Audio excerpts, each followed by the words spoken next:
Hello crafty friends, it's Jess from Scrapbookdotcom, and today I have a project featuring Scrapbookdotcom exclusive dies. They had reached out to me and asked me as an affiliate if I was interested in trying out these dies and provided them for my honest review. So I am going to be making a project with them today and exploring the quality of the dies. So I worked with the large tag dies as well as the star dies, and these will be linked in the video description below. As mentioned, they are Scrapbook.com exclusive.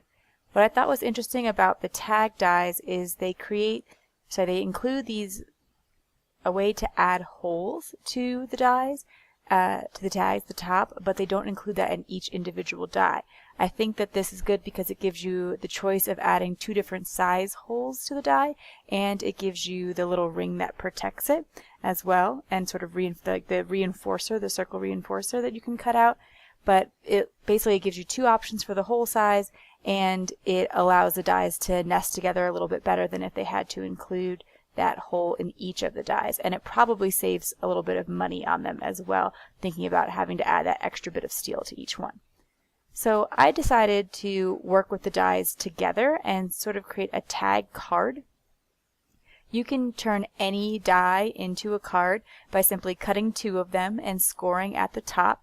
It doesn't really much matter where you score, as long as with the tags I'd recommend scoring below the circle at the top, before the punched hole. And then you just have to score the top one though. You don't have to score both of them, although you certainly can, and that will allow you to open it up. Then I cut some of the star shapes out of the front of the tag so that it would be kind of like a peekaboo window into the inside part of the card. But I could have made a star card by die cutting two of the same size star, scoring the top, and then adhering them together. I decided to do some ink blending with Distress Oxides. Some of my favorite colors, teal is my favorite color, like turquoise, peacock feathers, that kind of color range. And my favorite color to use with that are oranges and yellows. And I thought that orange and yellow worked really well for the idea of the stars. So I'm taking what I believe is the Fossilized Amber and the Spiced Marmalade Distress Oxide inks, and I am blending the tag. I really love how easy it is to blend the Distress Oxides. This is just regular old cardstock, and they blend beautifully. They blend even better on Bristol Smooth cardstock. So I would recommend that if you have a little bit more trouble with blending. But if you are someone who's used regular Distress inks in the past and had trouble blending, I really urge you to try the Distress Oxides because they blend so much easier. They're a little bit more messy in some ways, but I think it's worth it, and I really love the results I've been getting. Now here I am covering the tag with the die cut stars with the peacock feathers, Distress Oxide ink. And I think it would have been smarter to cover it and then die cut it, because now that it's die cut, it is a little bit trickier to cover because of those little sliver pieces around the die cutting that could bend up as you're covering them. So, you know, do as I say, not as I do, and color your tag first and then die cut out your stars. So now I want to add a little interest to the background, and I am spritzing these with some glitter spray. Whatever glitter spray you have on hand will do, but I thought if I spritz the back tag with glitter spray and then leave the front tag with just plain water, it will make the stars pop out even more. And so the front of the tag I'm just spritzing with regular water, and I'm using my Distress sprayer because it will give you, it helps you control the droplets a little better because you can spray either a fine spray or more of a drip drop sort of spray. You have two options as you move the lock on the Distress sprayer. And then I'm going to hit both of those with a heat gun. However, I do wind up heat embossing the yellow and orange tag, the inside, and I did not dry it all the way with my heat gun. So if you're also going to emboss the background, I recommend giving it a little bit more time to dry. When they sent the dies, they also included some extras, including this adhesive here. It was an adhesive roller, and I thought I would give that a try.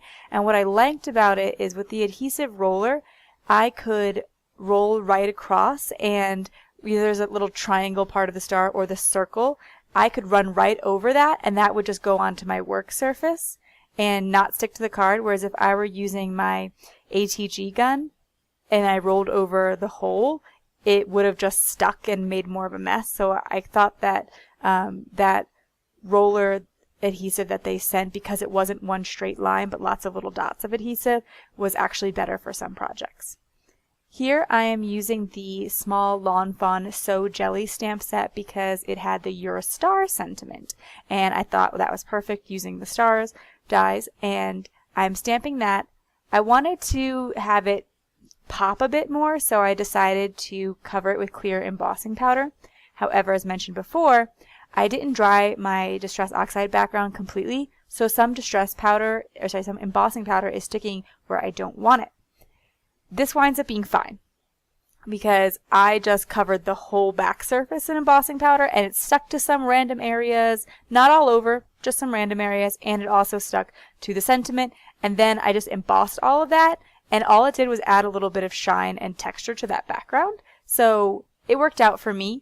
It might be a little bit tricky when you go to write a little note inside, if you want to write a note inside, so again, you could just solve it by actually drying off your background. Because this is a tag and I know that my plan is to hang it off of a gift bag, I wanted to just include some ribbon that coordinated so that when I go to give the gift, I don't have to go try to find some ribbon that coordinates. So I just sort of looped that on for now.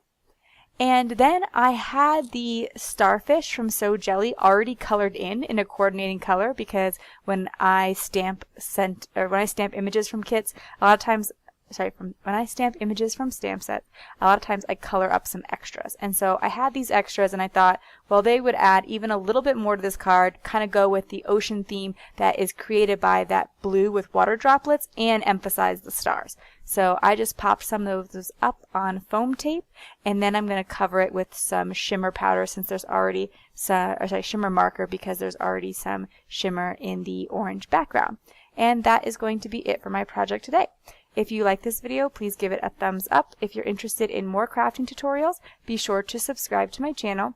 As I mentioned, this was sent to me from Scrapbookdotcom, so I want to make sure that's clear. And I'm going to leave links to the products in the video description below, as well as a link to my coordinating blog post. Have an awesome day. Thanks. Bye.